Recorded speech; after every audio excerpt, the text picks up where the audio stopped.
You are about to enjoy a presentation recorded at the 2021 Michigan Conference Camp Meeting held at Cedar Lake, Michigan. We pray that the Lord will bless you as you listen. Father in heaven, thank you, Lord Jesus, for this precious couple, their devotion to you, the sunshine that they bring into our hearts and into this room every day, their expertise. And I pray, Lord, that the blessing that they want for us will be fulfilled, that we will be your hands to relieve suffering in this world that is soon to end. We thank you and we pray that you would give them safe travel and a blessed future in your work. In Jesus' name, amen. Amen. Thank you, Vicki. Our quote this morning, we're going to read the last two. In every place where we have a church, there should be some place specially fitted up where treatments can be given. A bathhouse with appropriate rooms. I think that's what they called it then. We probably wouldn't call it a bathhouse. This is as the Lord designs it should be, and thus help to prevent disease, as well as treat disease. I added that. And then the next one I thought was very interesting. It says, "The horse called Parson was very sick. We feared he would die. We doctored him as well as we could, putting hot flannel blankets around him. He was relieved after several applications. We learned that hydrotherapy is for animals as well as for human beings." And many people have used hydrotherapy or charcoal, both, for animals. They respond the same way. So, now you know you can help your animals as well. Okay, let's, we already had prayer, right? Okay. This morning, I just want to remind you of a couple things. If you want the mitts, you have to go online and pay for them, and then you can come to me and I will give them to you. I can't take any money, so just go online and do that. It's at Hydrotherapy Hub. There are information, little cards back there. Here is a course that Hydrotherapy Hub is offering online starting in August to September. The dates and everything are on here. If you're interested, there's flyers back on the table. And, I mentioned yesterday that we did not bring enough supplies. We had no idea the eagerness to purchase supplies. And so we have run out of just about everything except thermophores and I think a couple things of charcoal. And our DVDs, we have plenty more of DVDs. Actually, I have them here, but I just don't have the cases. So, if you would like a DVD, you can go online and order them. They're a little bit more because of the shipping, about $5 more. But just go to AriseandShineHealth.com, right? AriseandShineHealth.com, and you can order the DVDs there. And they have 10 treatments, and the handouts are there with a CD as well. So, okay. This morning, we are going to do the hot tub bath, and then we're going to talk about charcoal, and then I'll demonstrate a poultice, and then if we have time, we're going to try to get in and show you how to wrap a person for a wet sheet pack. Because it can be kind of, you may not know how. It's not difficult, it's just that once you see it, it's easier. Okay, so we're going to start with hot tub bath. Actually, the hot tub bath is one that we probably use the most.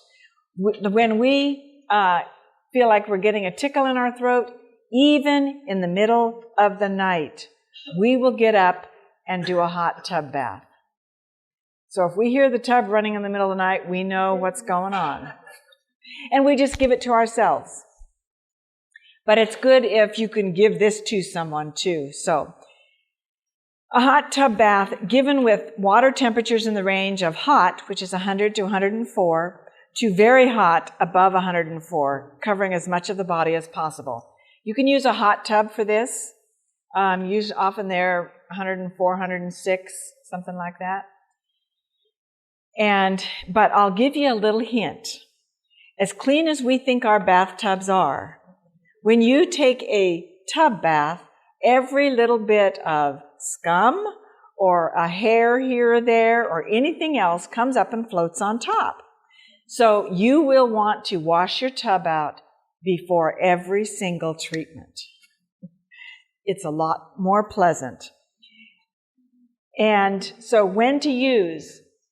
To increase perspiration. You know, the other day when we did Russian steam bath, that's a great way to sweat out toxins, like if a person is wanting to get off of nicotine or something. That's a good way to do it. There are a number of ways. And this is one too. You really sweat, even though it goes into the water. You do really sweat for this one. So to increase perspiration for any reason, to elevate body temperature. This is not really a fever treatment, but it can take your temperature up a little bit. But it's not as intense as a real fever treatment, which is what they give for a lot of they give it for cancer and for Lyme's disease and a lot of chronic diseases like that. But it does elevate your body temperature, and it's a very effective way to stimulate the immune system. One of the most vigorous treatments that we do, besides the fever treatment, which you have to have someone give that to you, and it can be really miserable. To increase immune response, of course. Have you noticed? Most of these increase the immune response because increase in the circulation increases the immune response. Increase blood circulation. Decrease organ congestion. The blood goes from the internal organs to the skin out to try to help cool it down. To decrease stiffness, pain, and fatigue. Have you ever walked 20 miles and thought you needed a little bit of hot tub bath? Okay, so it's very simple, the things you need. But another thing you need to do, this treatment, kind of like a fever treatment, you want to go to the bed before the treatment starts and put a plastic sheet, whether that's an opened garbage bag or a shower curtain or something, and put it in the bed and have that ready, okay?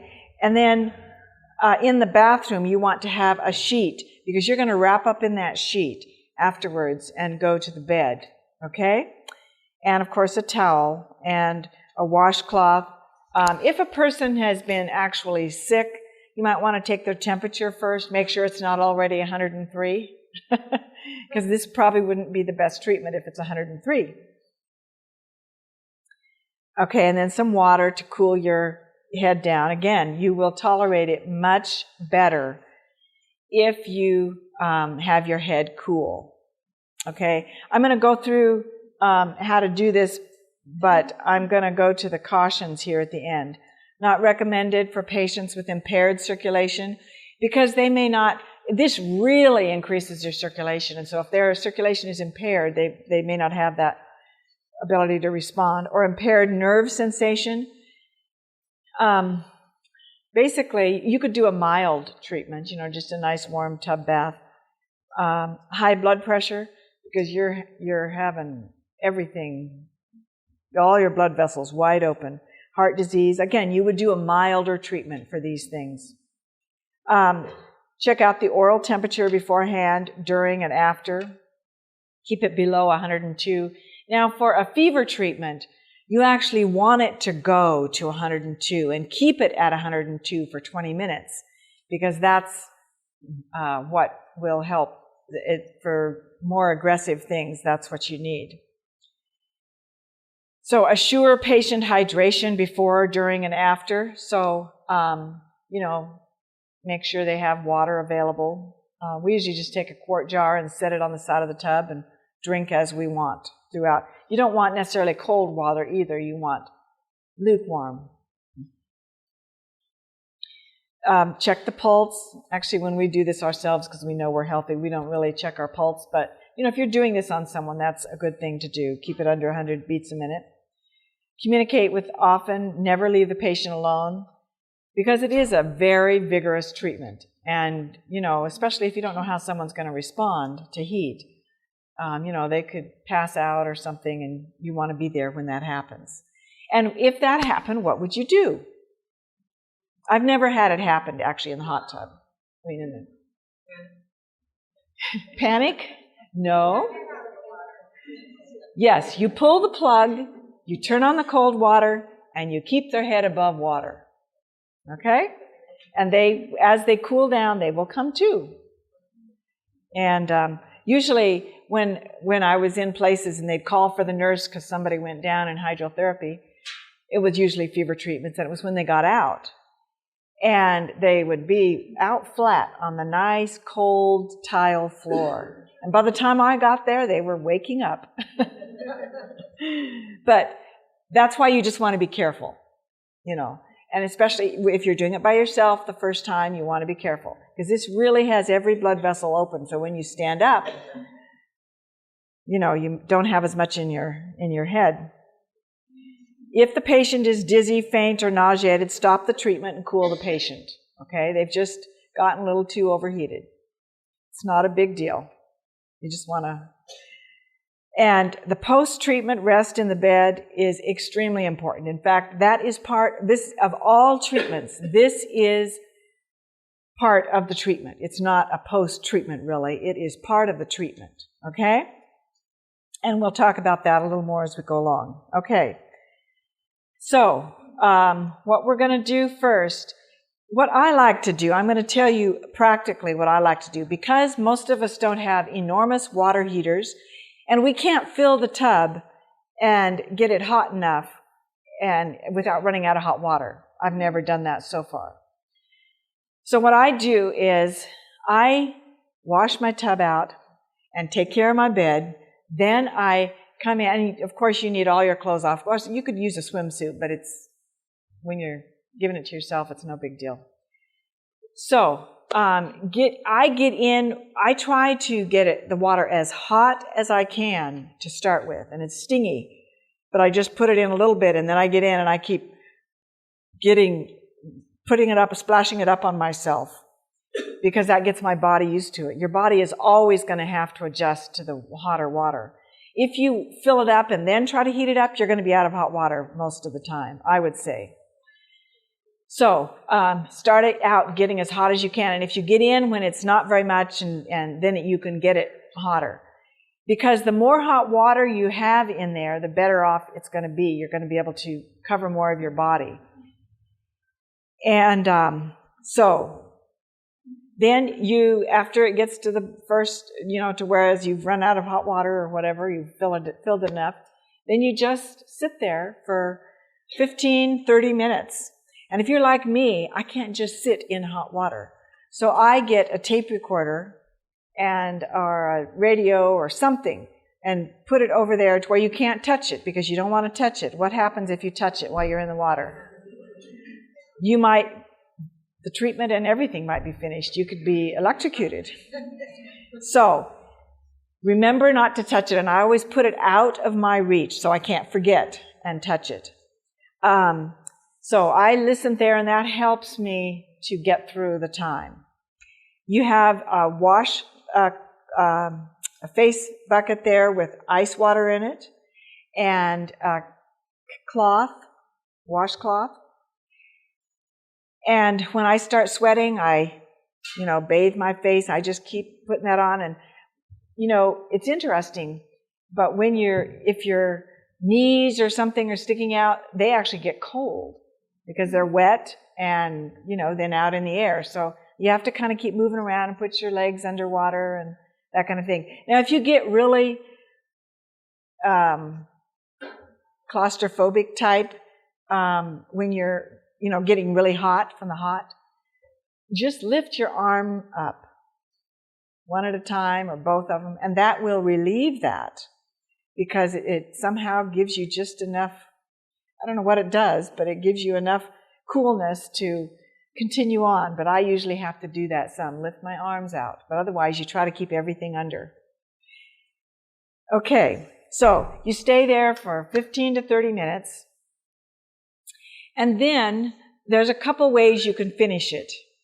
You don't want to cool down completely, but you do need to cool down enough to where the blood vessels in your brain aren't going to be wide open and you're going to pass out, okay? So what I do is I just pull the plug and I turn on the cold water and I just start circulating, and that kind of gets, it cools it down gradually, and or maybe not even pull the plug until after you've cooled it down a little bit.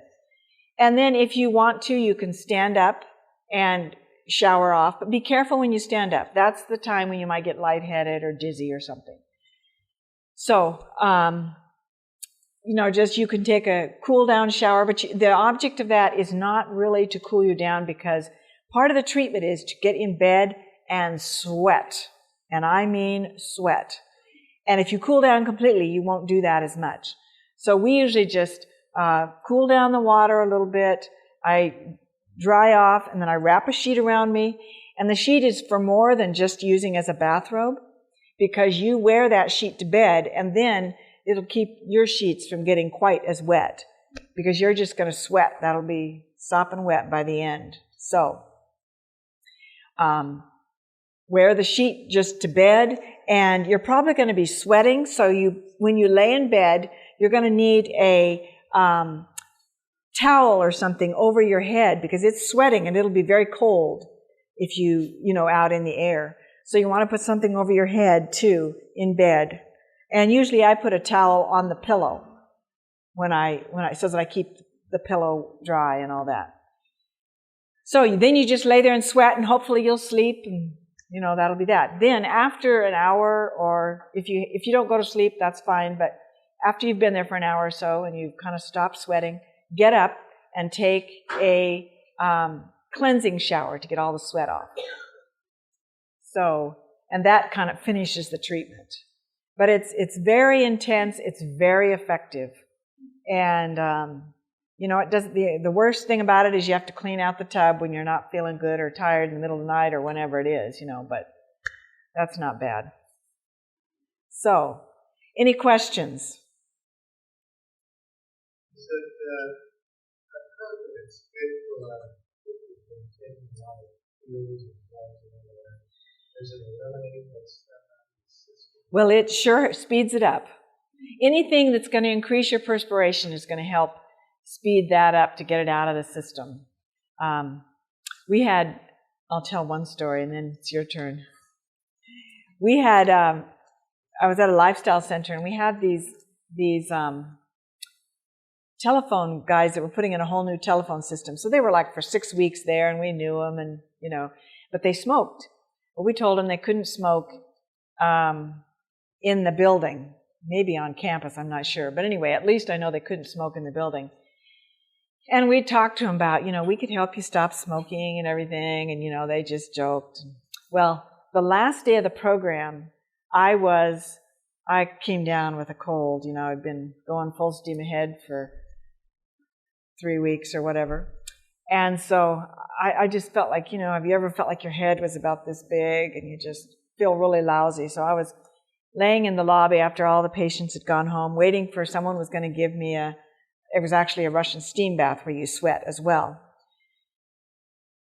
And so I was laying there, and they came by and saw me, and oh boy, what's wrong? And so we talked a little bit, and then they saw me an hour or so later, and I was feeling much, much better, and had bright eyes again. And so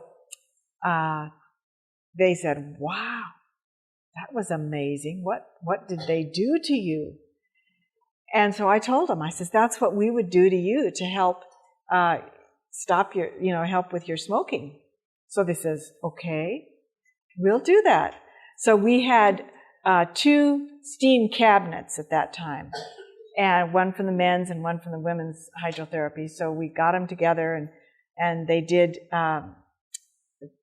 Russian steam baths on them. And they were so amazed when they got out of the thing and went to the shower. On the sheet was all this yellow nicotine. And they were so impressed. one of them went out and bought a steam cabinet and stopped smoking. The other one lit up a cigarette as he drove out, and I don't know what happened. Anyway, they both had the same opportunity.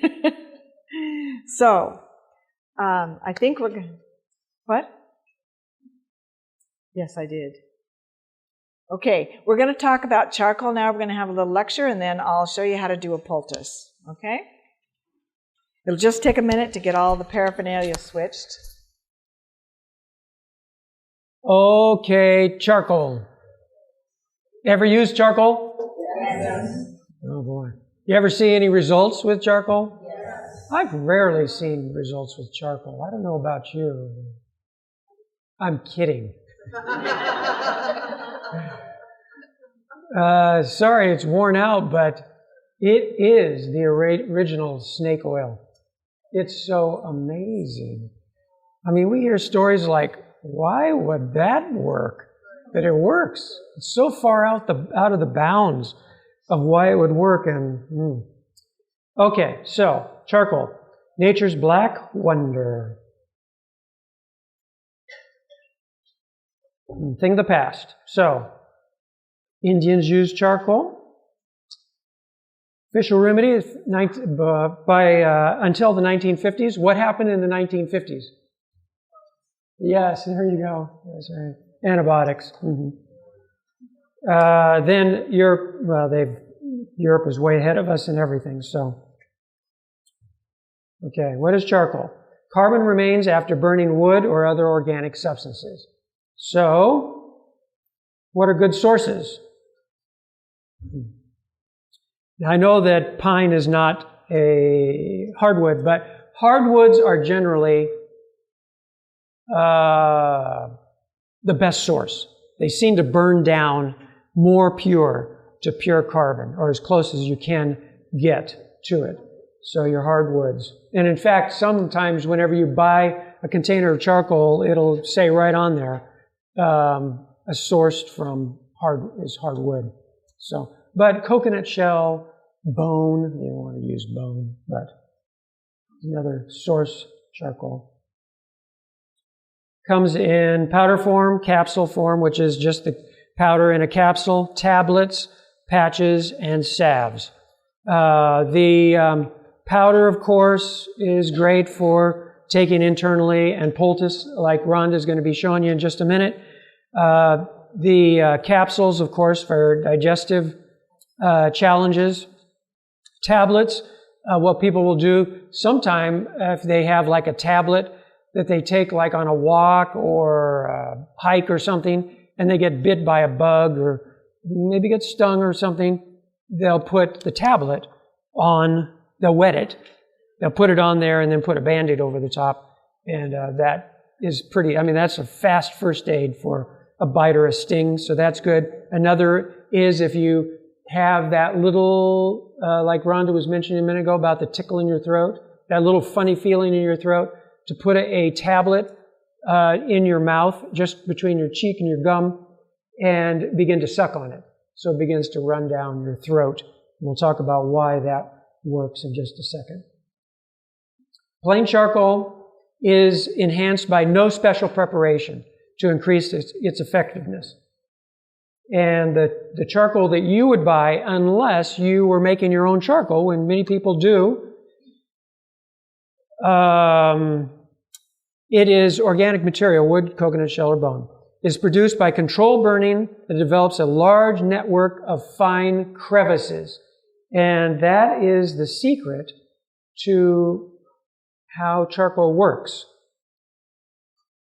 So, what we have is, everybody knows what absorb means. Do you know what adsorb means? Absorb is into, like a sponge. Matter of fact, let's do a simple.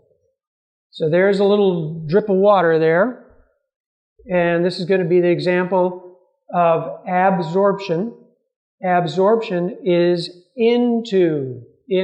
So the sponge is going to suck that into. Now what about adsorb? Adsorb is onto. So now on the same counter we have breadcrumbs. And the breadcrumbs going to be absorbed into the sponge? No. It's going to stick to the outside, never goes into the sponge itself. So it makes sense, doesn't it? Absorb, adsorb. So it's adding to the outside surface area. Then, how do things stick?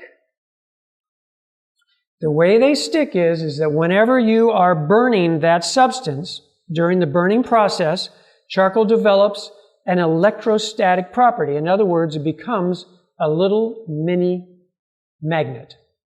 So it attracts things to itself. That makes it a favorable substance for attracting poisons, gases, and bacteria. Pretty good combo, huh? Okay. Now, this is going to give a little bit of an idea of a particle of charcoal. If it makes sense that if you want a substance to attract the bad stuff that doesn't belong in the body, you would want that substance, or every particle of that substance, to have a pretty good surface area so that it could attract lots of stuff. You see what I'm saying? So the more surface area, the more it'll attract, more stuff you'll get out of you. You know, more poison, gases, or bacteria. So, activated charcoal, how big can it be? How big can it be? How much surface area can 1 cubic centimeter, a cube, not too big, huh? How much surface area can 1 cubic centimeter of activated charcoal cover? So if you were to take that particle, or that cube, and just be able to flatten it, which you can't, but if you flatten it out, that surface area, you flatten it out, how much surface, square feet basically, would it be? 10 square, in this case is meters, 10 square meters? Would it be 100 square meters? Or completely not possible, would it be 1,000 square meters? 10, 100, or 1,000. So you're taking that cube and you are flattening that surface area out. How many square meters? Any guesses? Just the surface area. 100? Okay, good guess. Real good guess. It's coming. Can you imagine that? It's amazing. That's a miracle. Yes. That is 1,000 square meters is what it ends up. Yeah, pretty neat, huh? Thank you. Keep on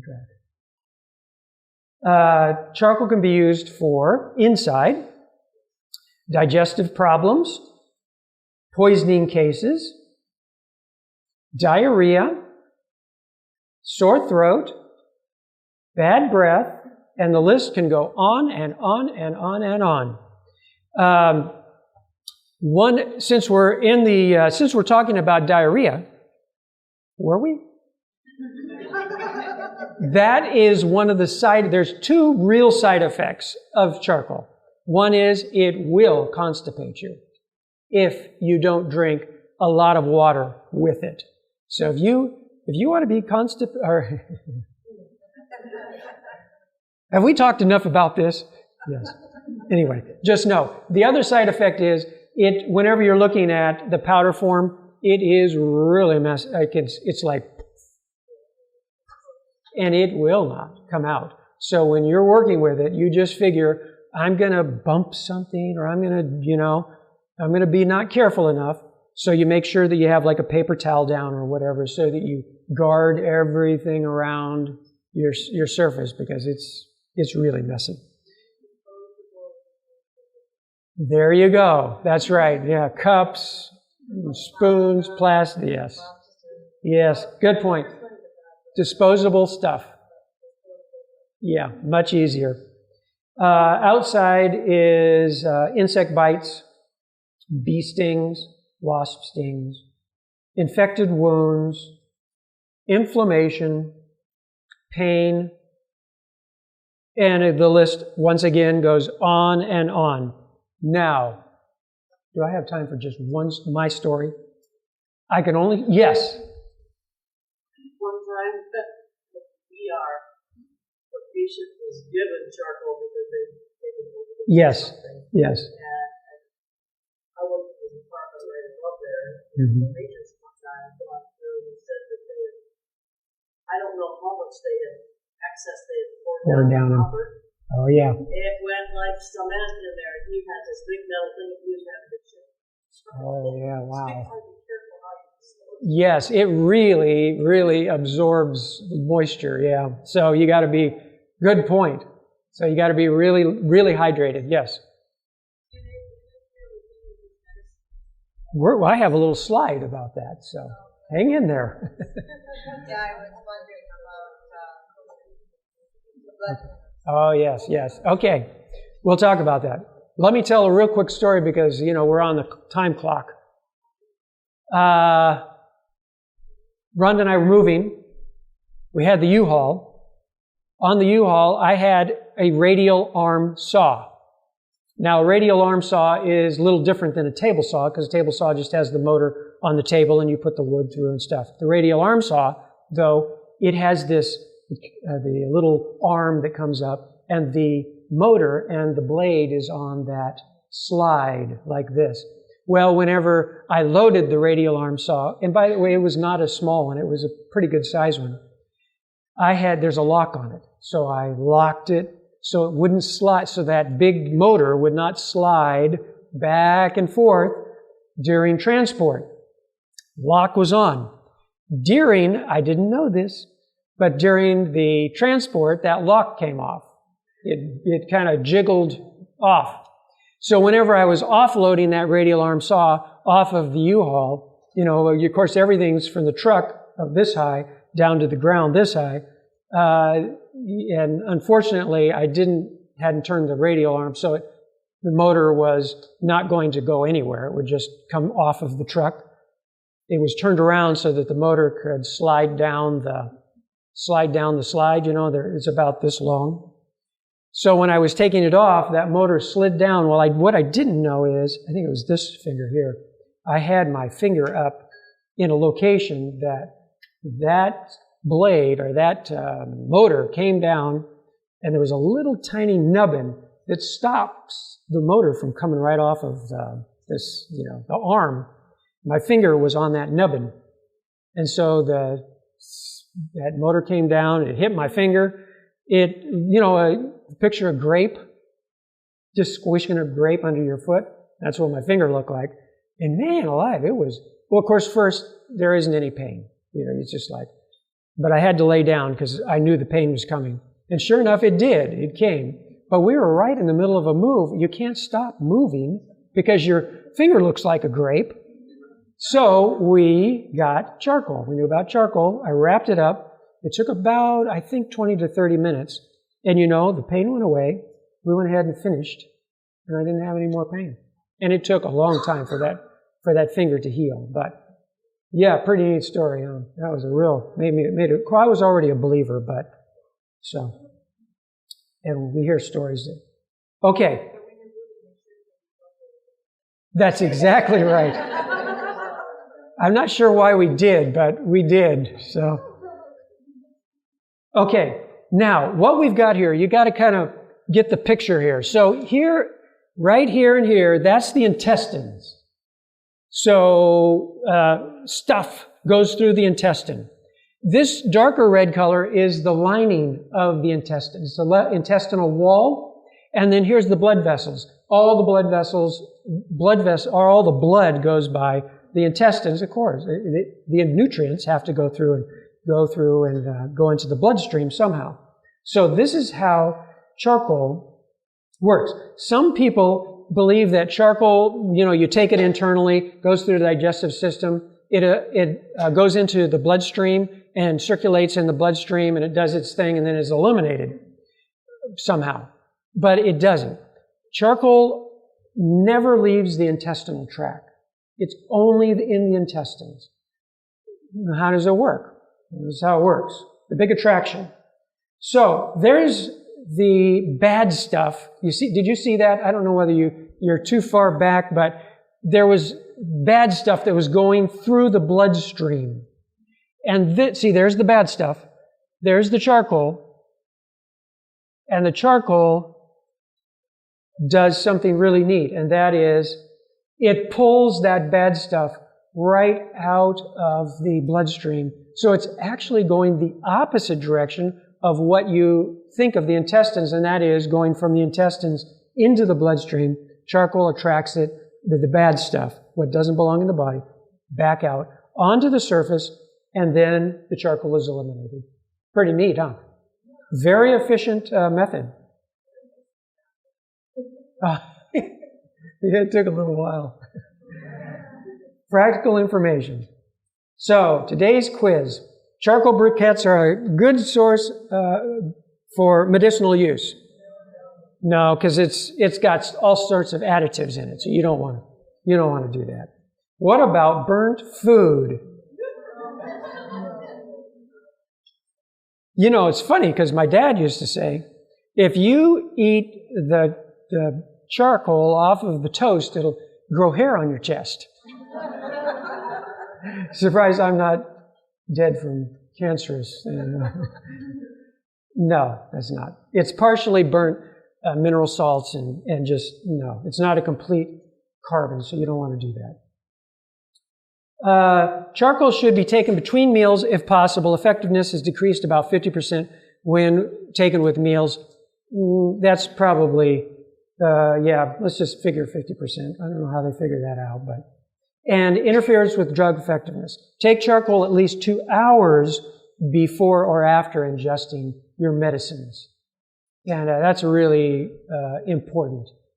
That way you're not going to just immediately, it won't take all of it out, but it will decrease the effectiveness of that medication. So, okay.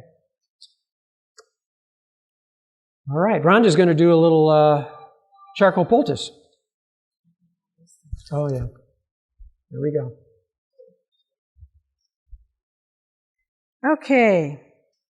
He talked about the different forms of charcoal. And a good one that they have come up with is the patch. I don't know what it is about it, though, but several companies have started making it, and they all go out of business. Or they get stopped by the FDA or something.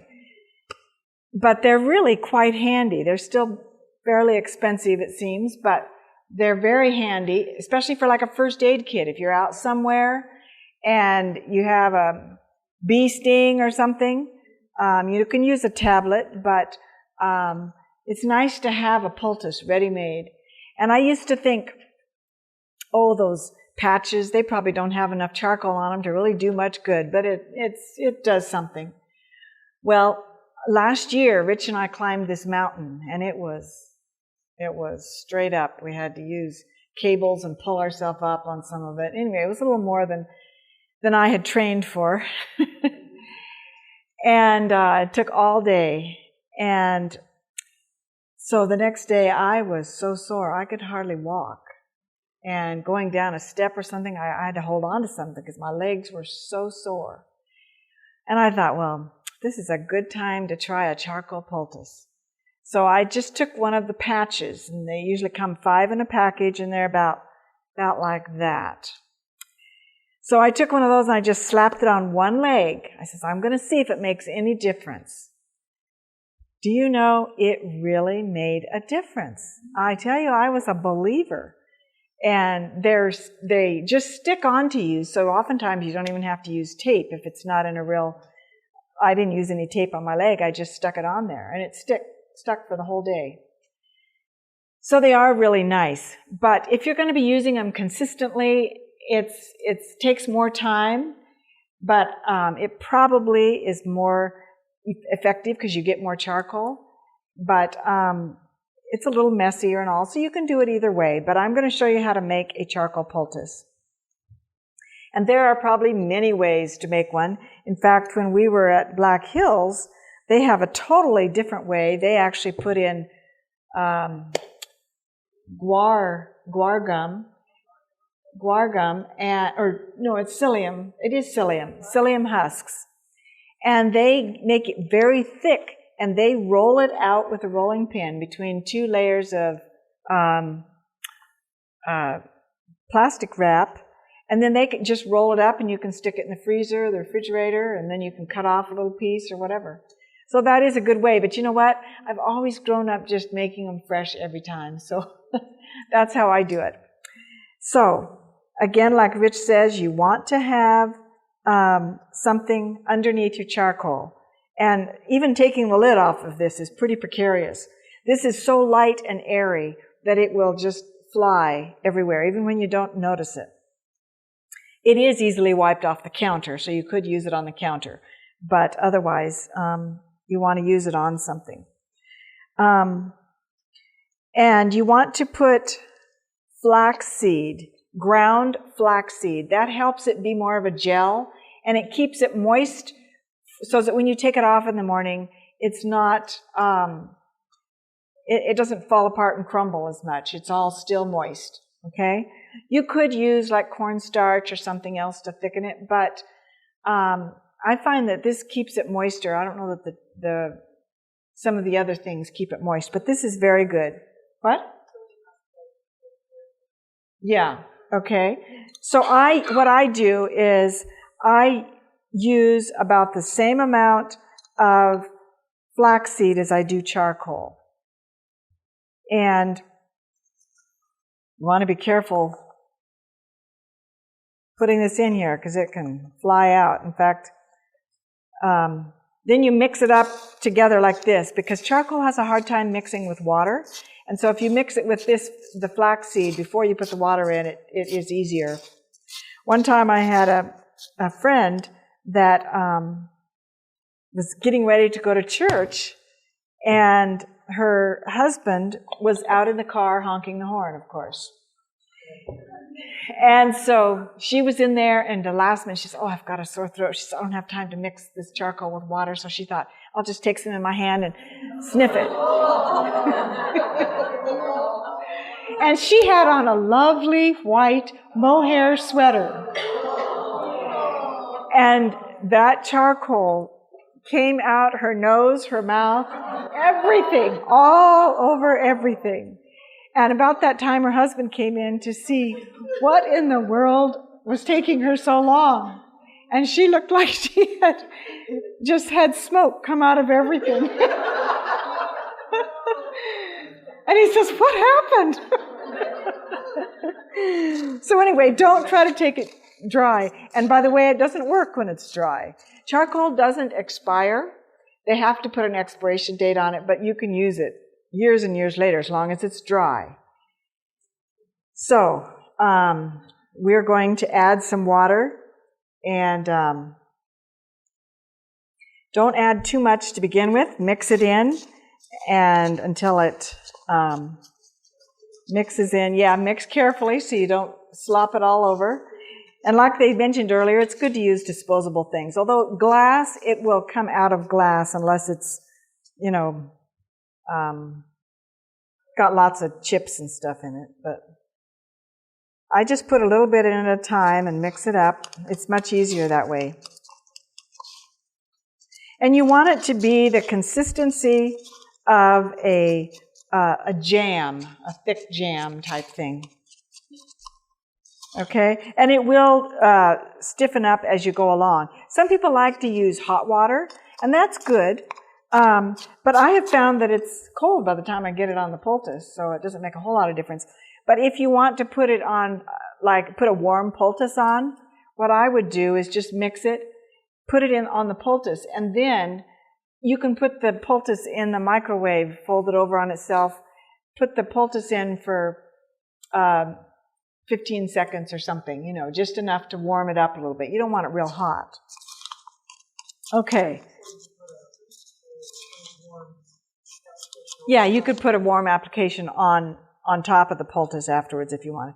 I'm going to put this just a little bit more water I like to make it a little bit more liquid because it does dry out and thicken up more as you go along.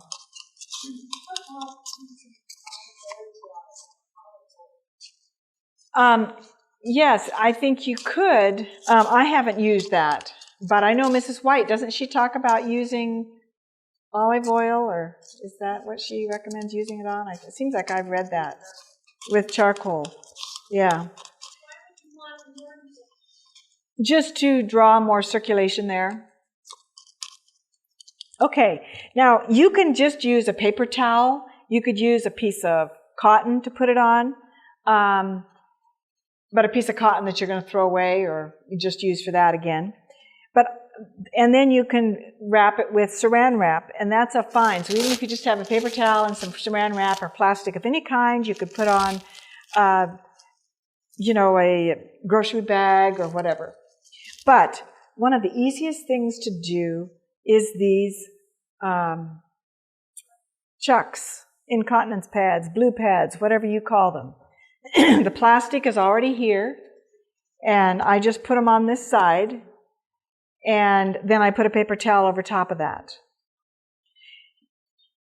And so we're going to spread it out, and you want the poultice bigger than the area that, like if it's an insect bite or something, you want it bigger than just the insect bite. You want it because it'll be more effective having a bigger area.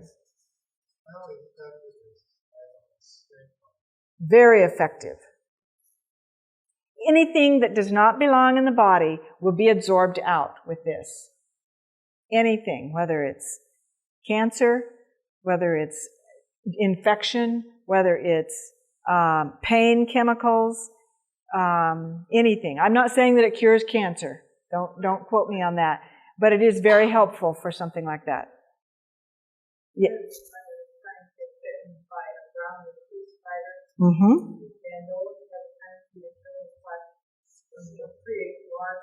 Uh-huh. And applied this method on the bite and did not have a giant hole in his skin. Yes. From his spider bite, but it was he knew exactly when he got bit. Right. Which really helped. Mm-hmm. But it is extremely effective. Now you notice I just put this within a little. I want to make sure that there's a really clear balance here in regards to anything like a snake bite or, for example, one of the stories that we heard, there's a gentleman that got stung by fire ants. He knew that he was deathly allergic to that.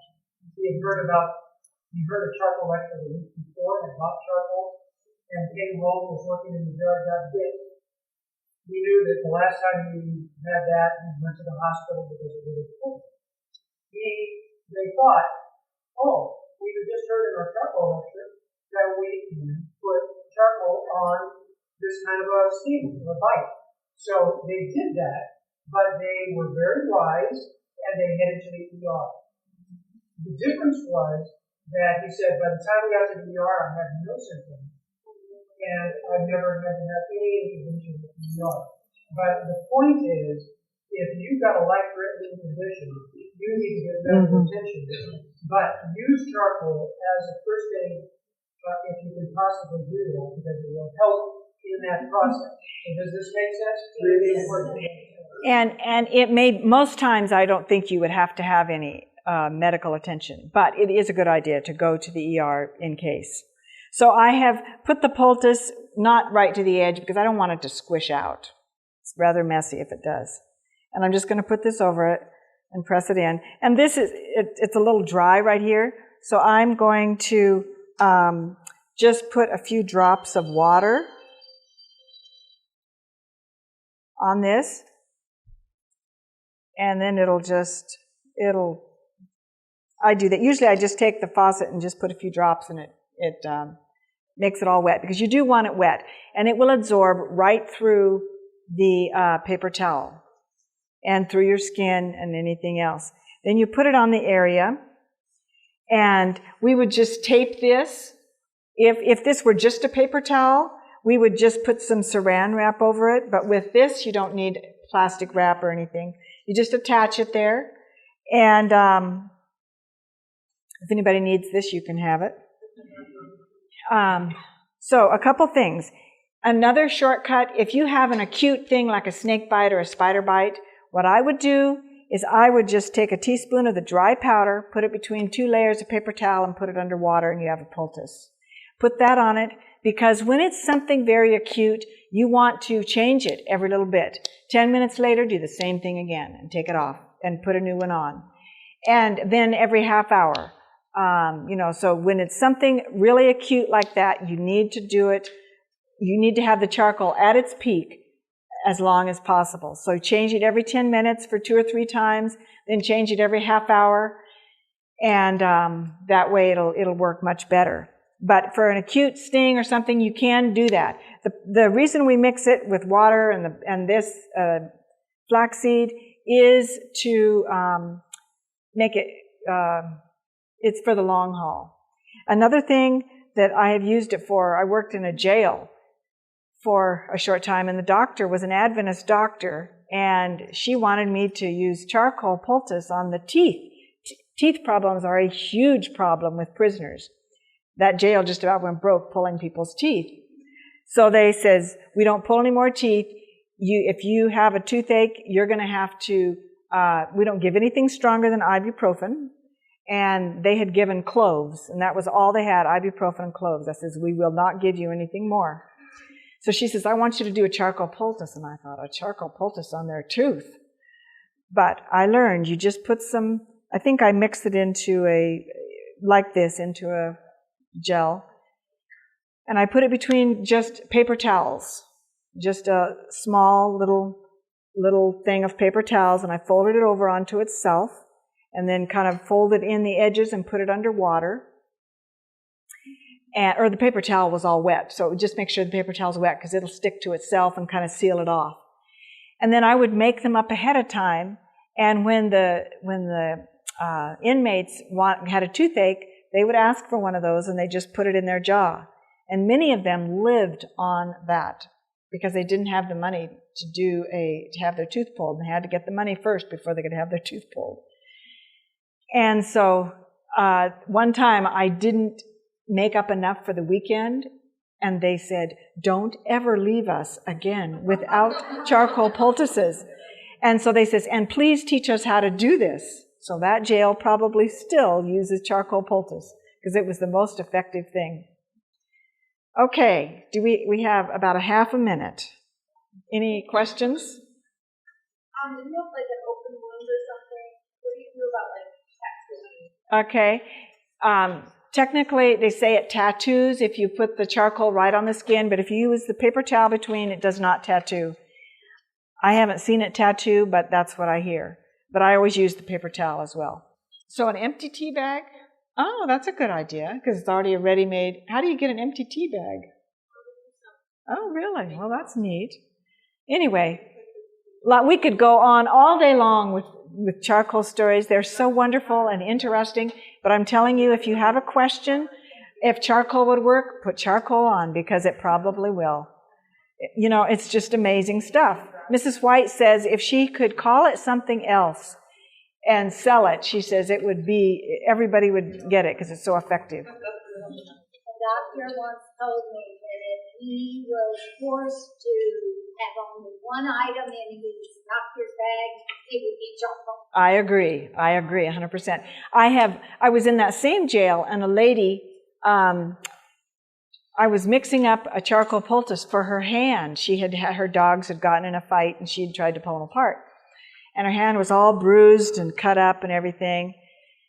And I thought, how am I going to tell her that I'm going to put this black stuff on her hand?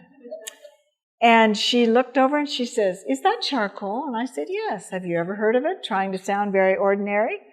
And she says, well, yes. She says, I'm very allergic to bees.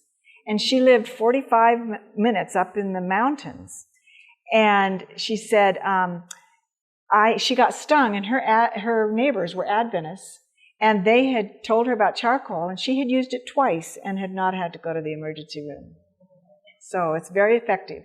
For those who would like to stay a few minutes longer, I will show how you wrap for a wet sheet pack, because it's a little bit tricky if you've never seen it before. But we'll close now, and then if you'd like to stay, we will show how to wrap for a wet sheet pack, a total body heating compress like we showed you the other day. Okay? Let's have prayer. Father in heaven, thank you for your wonderful ways, and we just thank you that you help us to remember these things as we have the need, that you can help our fellow men with all these wonderful remedies, and we thank you in Jesus' name, amen.